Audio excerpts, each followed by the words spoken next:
attempting to do in the case of the RNCA was a preemptive strike against a potentially threatening revolutionary struggle. With very flimsy charges using new legislation that tramples basic human rights, the system singled out individuals who it recognized as having the potential to be vertebrae in the backbone of a promising revolutionary movement. In the big picture, it didn't really even matter to the state if these conspiracy charges led to convictions. Because if we are too busy fighting for rudimentary rights to gather in public spaces and voice our opinions, we'll never even reach the level of struggle necessary for systemic change. In the case of the RNCA, the big picture is not that 8 people have been charged with felonies and terrorism enhancements because they helped organize legal demonstrations against an aspect of this country's political apparatus. It's not because an isolated violation of civil liberties, which have never really been available in the real world anyway. What's really happening in the case of the RNCA is a disguised attack against the perceived future leadership of a freedom struggle still in its infancy. We must fight back. I think that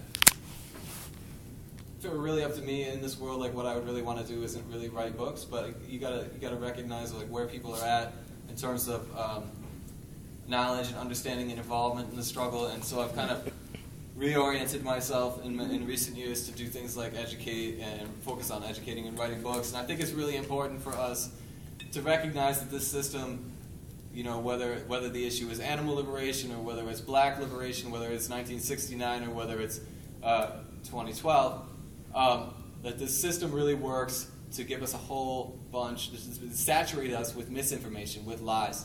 And that's in our history classes and in public schools, and that's throughout the media, and it's everywhere, and it's pervasive, and it's nonstop.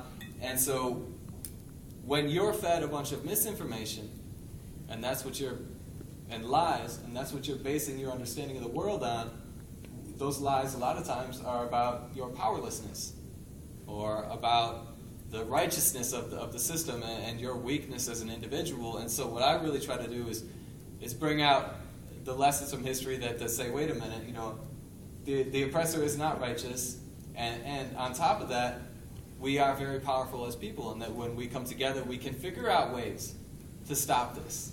And all this misinformation that the media feeds us in our public schools and everywhere else, they choose those books for a reason. They put those TV shows for a reason. Those films win the Oscars for a reason, you know. And that is to keep us in line and to keep us weak and to keep them powerful and to, you know, so they can keep making money off the exploitation of the environment, of the exploitation of the animals, et cetera, which we all know about. And so it's really important for us to put out some information that is accurate, and not only that is accurate, but is directly intended to combat the misinformation. And that is that we can stand up, that we can unite, that we can fight back, that we can win, that we have won, that we have found many very interesting, exciting, and powerful ways to strike blows against the system that is constantly oppressing us.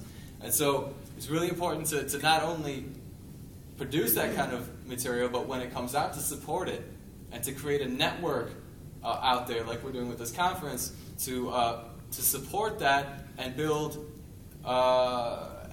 you know, a social and educational and an economic base for that. So one of the other things that I do, I'm just going to plug it before I jump off stage, is that I got a bookstore with a couple other really good people in this town called Burning Books. Some of you have been there today.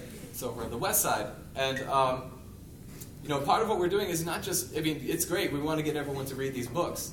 But another part of what we're doing is to support the industry that is struggling to produce these books, to produce these DVDs, to produce this, you know, these pieces of very valuable information that the system does not want us to understand. They do not want us to know. They do not want us to understand that we can fight back and that we can win and that they are wrong.